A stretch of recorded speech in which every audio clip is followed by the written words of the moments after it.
once again to this session of the WAN-IFRA conference. The topic of the session is product thinking in newspapers. I remember when I started working in newspapers in the late 80s, we journalists would scoff at the idea of a newspaper being called a product, because we didn't ever think that the newspaper is a product. It's a service. It's a service to the community. It's doing a great amount of national good, etc., etc. But over the years, that has changed, and we are delighted to have here with us Mr. Ola Stenberg. He is known to people at WAN-IFRA, but a brief introduction. He is Chief Product Officer for Norway's largest news site, which is VG. I must tell you that he has held various positions in VG and Schibsted since 2004 and has been central in the digital transformation of a newspaper that's really sticking out on the international media map. While he is Chief Product Officer now, Ola is a journalist, educated, and he's come into VG with a focus on editorial innovation and started his journey with contributing to building their successful video strategy and operation. He joined the top management team after being managing editor in 2014 as executive digital editor, and he's working with a strategy on how to shape the future of VG from content to distribution to both editorial and commercial. We are delighted to have you here with us, Ola, and over to you and the presentation, and then we will come back to you with some questions from the audience. Thank you. Thank you so much, and thank you for the nice introduction. I'm very happy to be here again, and hopefully give you some food for thought about product thinking in a newsroom, which is the title. I would probably more say product thinking in a media house, because it's so much more than the newsroom. But of course, the newsroom is a key element here. I put up an agenda. I called it some food for thought. I really don't have the final answers to anything. That's the time we're living in. But I want to start with telling you shortly about the story of VG. It's a story of success so far. So I would like to say something about that, and then move into some really big challenges I see ahead. That also requires a new mindset in media houses, in my opinion. So I will talk a little bit about that, and then a little bit about innovation and models or not models in VG. And then finally, how do we really understand the jobs we have to do for our users in the future?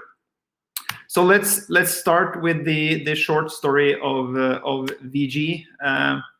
As some of you might have heard before, we have gone from being a newspaper started in 1945. We had the #1 position as a single copy sale newspaper, and we went from that to taking the #1 position as the news site in Norway. And if we take it by the numbers, it's a pretty unique story, actually. VG.no or VG across web and app today have 3 million unique users every day. We have approximately 2.2 million unique users on mobile alone. That gives us the #1 position online, actually, in Norway. We are fighting for that position with players like Facebook and Google, but with a population of 5.4 million people in Norway, there's probably a reason why we share our story at WAN-IFRA or any other conference, because it is special that a news site or media organization like us have such a strong position in a country. And I would say that the short story is that so far so good for VG. We have went through the time of broadband, laptops, wireless, mobile, and I could keep on. And it's a pretty solid story.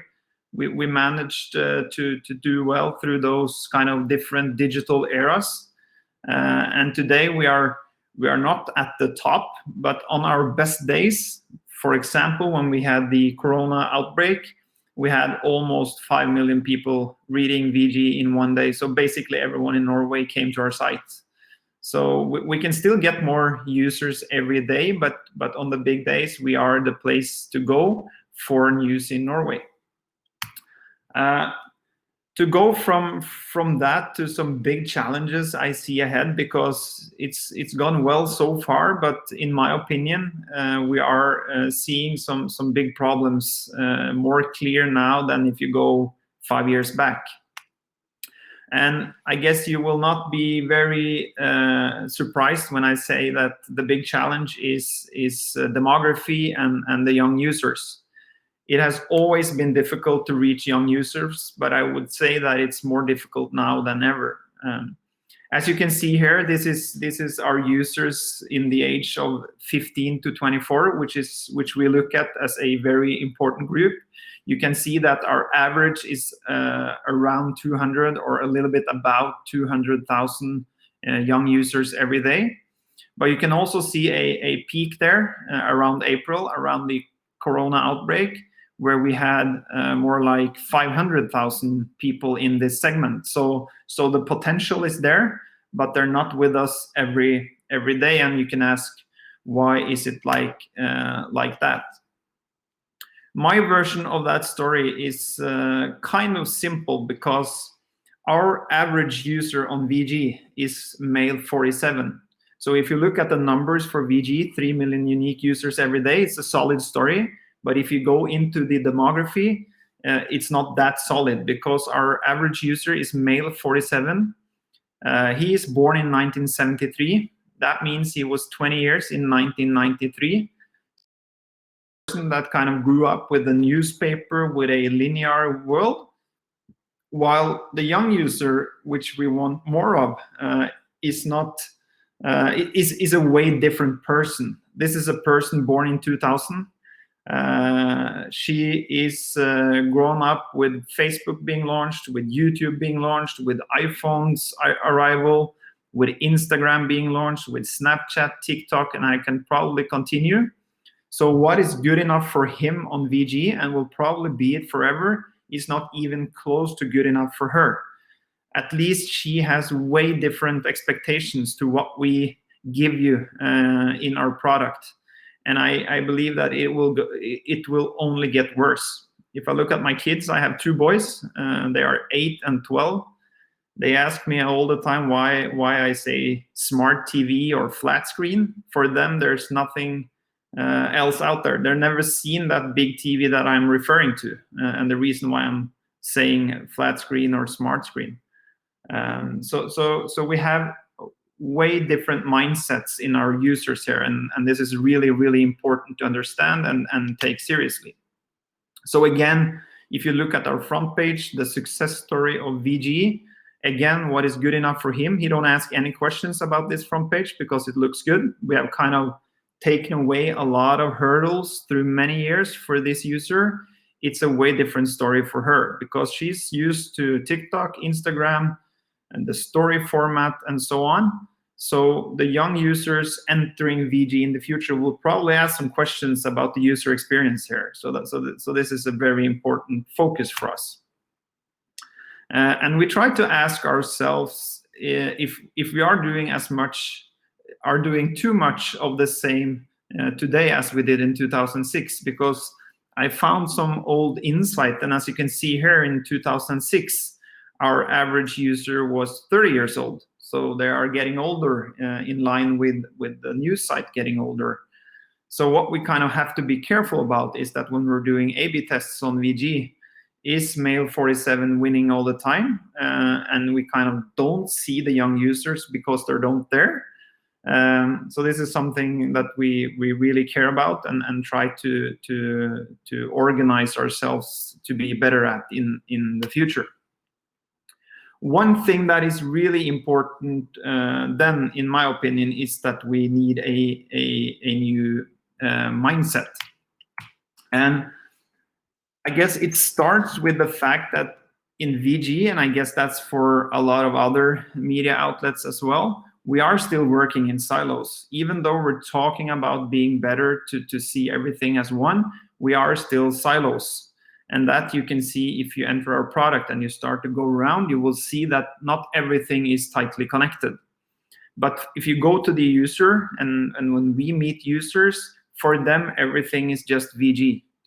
And this is really important, I think, because if we work on something in our paid content department or in our sports department or in the people working with podcasts, they really need to talk together because it's all about the user journey and get everything to connect to each other. So the user actually see all of this as one product.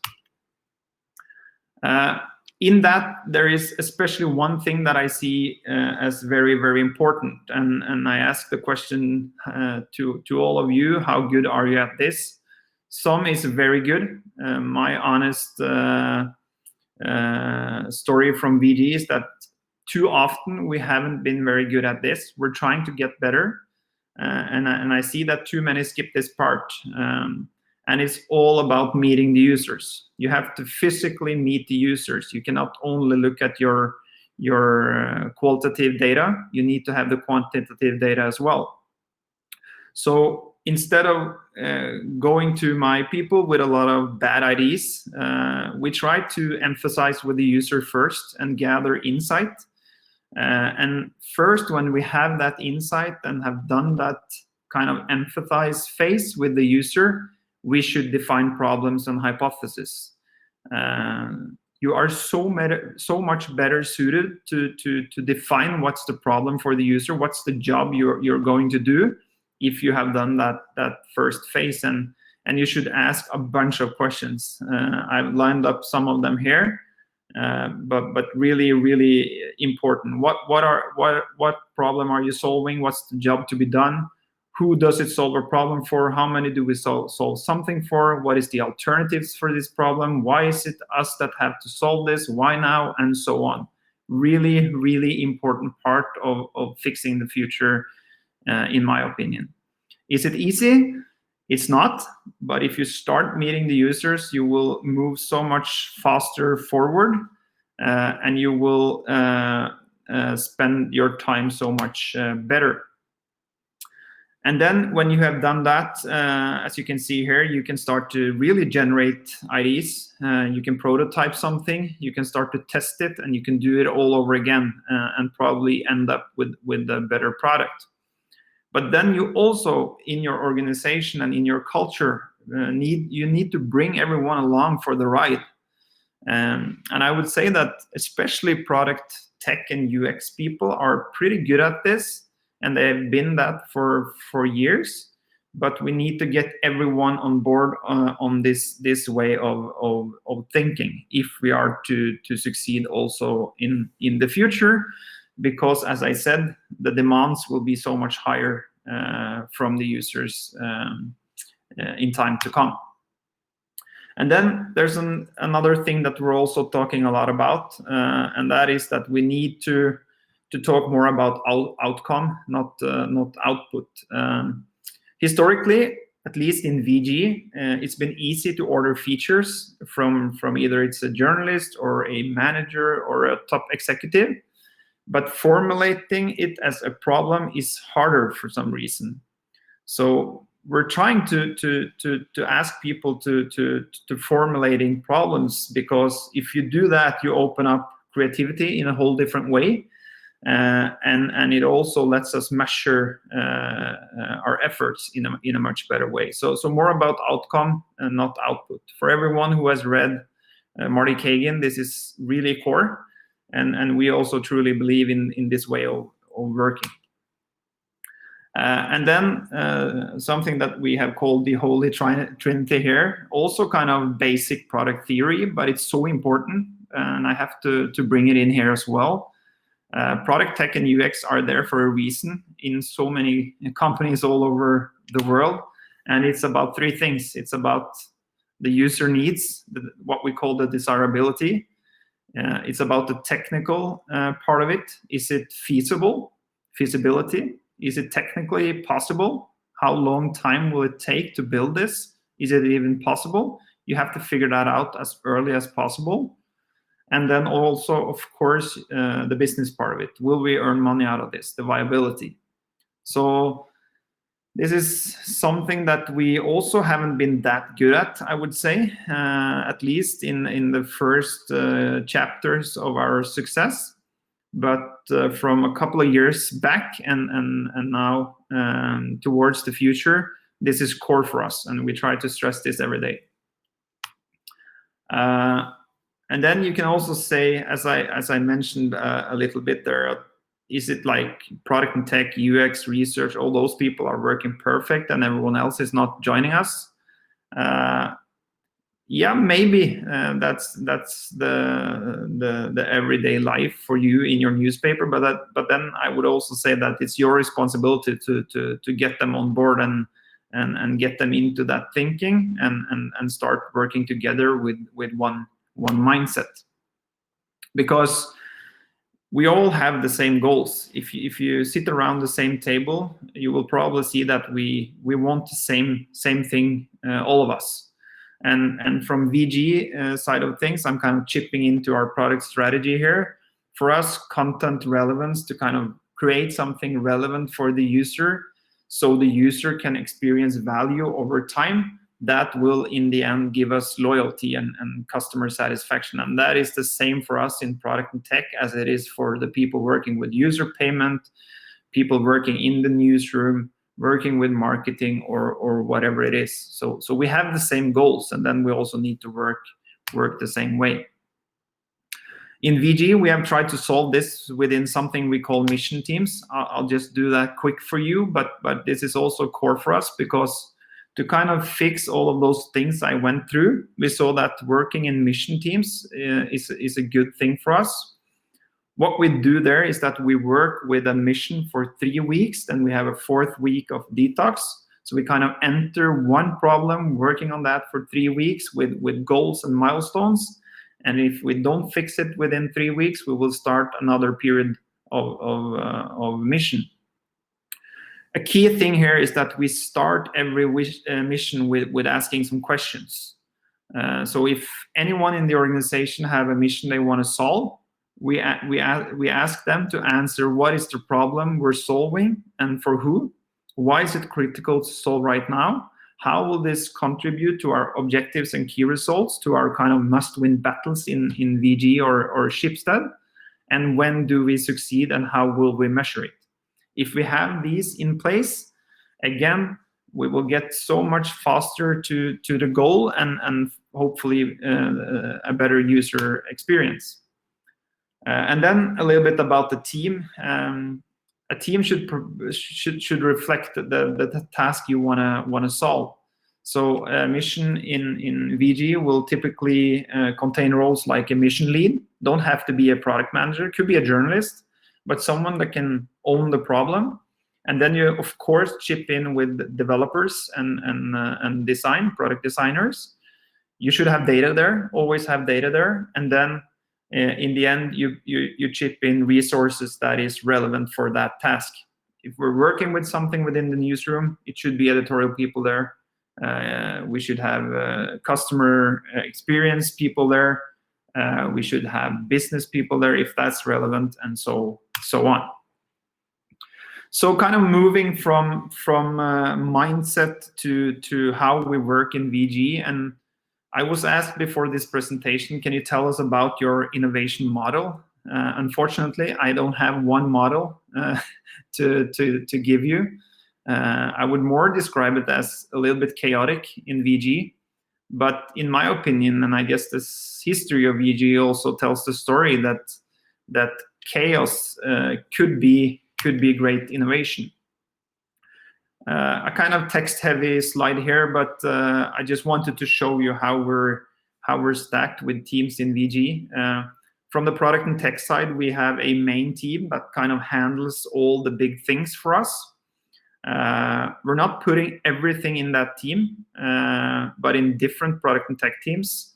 And we try to trust each other and talk to each other and have meetings and kind of gather as a development family around everything we're working on. So the big things, we're putting those into the main product and tech team. And then we have a product and tech team in the newsroom, which we call editorial development. I'll give you an example on what they do a little bit later. But they're kind of working in the fast lane, trying to solve things in line with the news, which is something that moves pretty fast. And then we also have a product and tech team for our niches. So we have a niche portfolio in VG within the consumer technology, food, fashion, and more. We give them the space to work with that and focus on that. So they are a team. And then we also have something we call VG Lab in VG, and that is also a product and tech team, and they work with new businesses, not in the core of VG, but kind of in the circle around VG. One example is that they're working with an app now for charging electric cars. It's not core for VG, but it's new business that in the end can finance journalism for us. And then you also have a lot of other teams that is not clean product and tech teams, but they work with things that is really relevant for our development. A couple of examples on that, and an example on teams that we talk with every day and sit around the same table as is data and insight, of course, really important. We also have our own department for Gen Z. So we have a editorial department working with the young users from kind of with a editorial focus. As everyone else, we have a big marketing team. They are really important for us because they're telling the story about VG, so we need to be connected. We also have a business development team working with ads, new business, and so on. They don't have tech resources or product and tech resources, but again, so important for us, so we gather around the same table. And then, of course, in the end, we have the editorial part of VG, which is the most important thing and the foundation for everything. In my opinion, the editorial part of VG or our journalism, that's our most important product, and that's what we're building on top of all the time. So as I said, a big part of our success is that we're not following one model. So for example, the niche team I told you about, they're not working in mission teams. They're doing what they feel is best for their portfolio, but we're talking to each other every day. We are around the same table. We are in the same meetings. We are talking about the same mindset. So kind of different ways of solving things. And I'll give you two examples on innovation that we're really proud of. On the left side here, you see our Corona special. That was something that was really created in the fast lane. It was created by the editorial development team. So when we had the outbreak last year, we saw that we really need to give the Norwegian people the right numbers. So we created a special which is just full of numbers and insight about how the coronavirus is spreading. And it became, through many iterations, the most used product in VG's history. We are at hundreds of millions of page views of this product, and it's something that we have won a lot of prizes for. It was sold in the newsroom by people sitting really close to the news desk. So it's a great example on something we had to do in the fast lane. On the right side here, you see more of a think slow and scale slow example, where we, as everyone else, have been over time looking at stories as something we also should work on. But it's not something that we can change overnight, because our average user is male 47. We need to take care of them as much as we take care of the new users coming in. So to solve stories on VG is something we need to work on over time. We need to spend time with the users and understand how this can do the job for them. And this was developed, or is developed, by our product and tech main team. So this is something we do over time. We've done a version 1, we've done a version 2, and we're looking at doing the next version after summer. So as I touched a little bit upon, even though we allow that, even though we are allowing this kind of chaos in VG in our different teams, we need to agree on some things. And I have to say that the most important is mindset. So the things I were talking about around always checking the desirability, the feasibility, the viability, putting the user first, and so on. That is something we need to agree on. We're not perfect here yet, but that's something we really try to focus on, no matter where you are seated. And then finally, I'm getting towards the end here. If you really are to understand the jobs to be done for your media house or wherever you are working, you need to do something over time. You cannot kind of only work isolated with the projects. You need to connect it over time. So if we bring back this model, you can do this on every project, but you also need to see it over time and kind of discuss what you found, what you did, why, how it's working, and so on, and ask a bunch of questions. And the way we have solved it in VG is that we are trying to share insights pretty often. So every month we have a meeting that we call Insight Sync. And this is a meeting where we pretty much invite everyone with some kind of insight on our projects in VG and share that insight. And we ask why through approximately 2 hours. And we also try to invite top executives into this meeting so everyone can see the insight, hear the questions and answers, so we are better suited to understand the user in the future. And I truly believe that through those insight syncs, we kind of get closer to each other, from product and tech to the newsroom or wherever we need to get closer in understanding the future. Yeah, so finally, I guess learning is a team sport. So you can be the best product and tech team in the world, but if you're not inviting the newsroom or whoever in the organization that needs to be a part of it, you will never succeed. I think that was the last one. So thank you for listening, and please hit me with questions. Again, I don't have the answers to anything, but I'm just sharing what we're thinking in VG. Thank you, Ola, and fantastic presentation. I've heard so much about VG, and it's always a pleasure to see presentations that are being made at the WAN-IFRA forums. You make it look as if there's a lot of confusion and there's no model, but clearly there is the madness, right? You've got it right for so many years, and how have you managed to achieve it? How do you convert your ideas to products? As Srinath has asked, what surveys will help? What will be the method to get the best result? I think one big part of VG's success that I didn't talk about because I thought that it might I might get some questions afterwards is the culture, of course, the culture in VG. So I would say that the culture we have in VG is a culture with a lot of openness and a culture where everyone get the chance to be a part of our development. And one key thing here is that our CEO, Garid Steiro, he is actually having a meeting every day for the whole organization. We call it the 10:45 meeting. It's for 15 minutes. And what he does on that meeting is sharing both the last 24 hours when it comes to news, what happened in the world and did we do our job, but he's also sharing a lot of trends, problems we see ahead, mindset that I talked about, we should work this way or that way.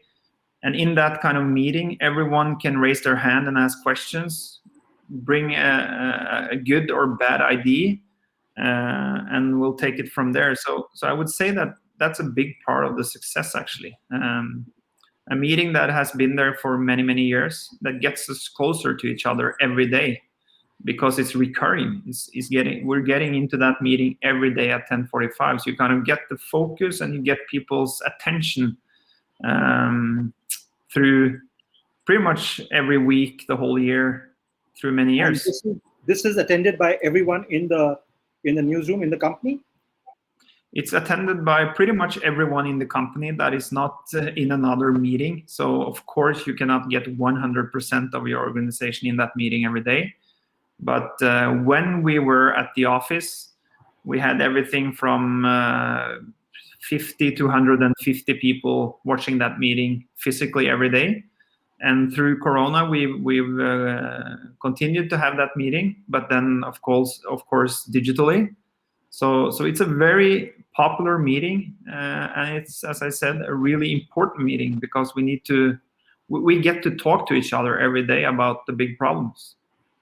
But tell me, the fact that the CEO is involved with the conference, with the 10:45 conference, and even though it's for just 15 minutes, does it allow for the other various team leaders, heads, etc.? Does it give them the freedom to operate? Absolutely, because he is pretty much talking about what everyone in the organization have done the last 24 hours. It's not a top-down meeting where he say we should do this or we should do that. It's an open meeting where we're discussing, where we're debating, approaching this in the right way. And it's also a meeting where he is truly 100% there. So he's actually putting those 20 minutes plus preparations for that meeting into his calendar every day, and kind of leading us through both the last 24 hours, but also the big discussions around our future. Right. Thank you. We have a question from Abhijit, who asks, how hard was it to change the mindset of journalists? Very good question. I would say that it was hard, and it still is hard, because this is not something that we are perfect on today. We have a lot of work to do in this area. And I think that it's not the editorial staff's fault that we're not perfect in this, but we are working in way different ways. So when I come along with these models for how you should understand the users, we're talking about processes that can take everything from 2 to 3 to 6 weeks, while a journalist is working from morning to evening, having an idea in the morning and can have the article out by lunch. So you have a kind of natural collision there with us having the time to work with the user for a couple of weeks, while a journalist by nature is working at a way different speed. So you will not get everyone in the editorial or in the newsroom to be a part of this every day, but at least you need to get the key stakeholders into this mindset. So you get them to start thinking about the user or how we can solve things better, because they are so core part of what we do. So if we, for example, say that one of VG's most important things is to be best at breaking news in Norway, we have a manager for breaking news. We have a kind of top leader for breaking news. That person should be a part of our work with push notifications or anything connected to breaking news. So at least start with getting the key stakeholders to be a part of your processes and this mindset, or else we will waste time in the future. And what is the kind of experience level of this manager who's just interested in, who's into breaking news? Is it someone who's a very senior journalist? Yeah, it could be a former journalist that has become a manager in the newsroom, and now kind of steering up everything we do around breaking news. So if we are to product develop our news experience, that's a typical person that should be a part of us working with product development, in my opinion, at least. Right. We have a question from Srinath, who asks, says, Norway is a developed nation. What are your observations for countries in Asia and Africa? The youth have the same interest in Asia and Africa. Do they spend more on social media? I'm not sure if I understood the question, but if we in Norway are spending more time in social media or in Asia and Africa? Well, you know, the VG is popular in Norway, which is a developed country. What do you think would be, how would it work for Asia and Africa is perhaps what he is asking. The VG model. I'm not sure if I understand the question here, but Could you please repeat it? Yeah, so what he's saying is that Norway is a developed nation. What are your observations for the same model working in Asia and Africa?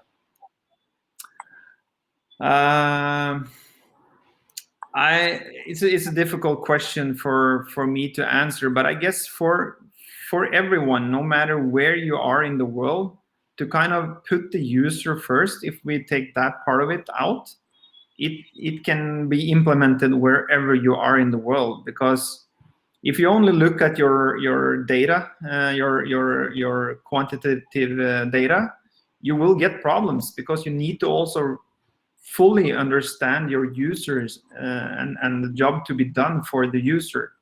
And that is, in my opinion, totally the same. Either you are in Norway, a well-developed country, or you are in Africa or Asia or anywhere else. So that part of the model, I would say, is pretty much the same. But of course, there are some really big differences here, because in a country where we have the kind of penetration of smartphones and broadband and everything that we have in Norway, that will kind of change also how you work with the product. But at least when it comes to putting the user first, I would say that should try that everywhere. Right. But clearly, the VG story has been known for many years, but not everyone has been able to replicate it, which does indicate that there is some secret sauce that y'all have got right, and which has not been implemented by the rest of the world. Thank you very much, Ola, for sharing the VG success story, the product thinking that you have in the newspaper, and how it has worked so well for you. Thank you very much. Thank you. My pleasure.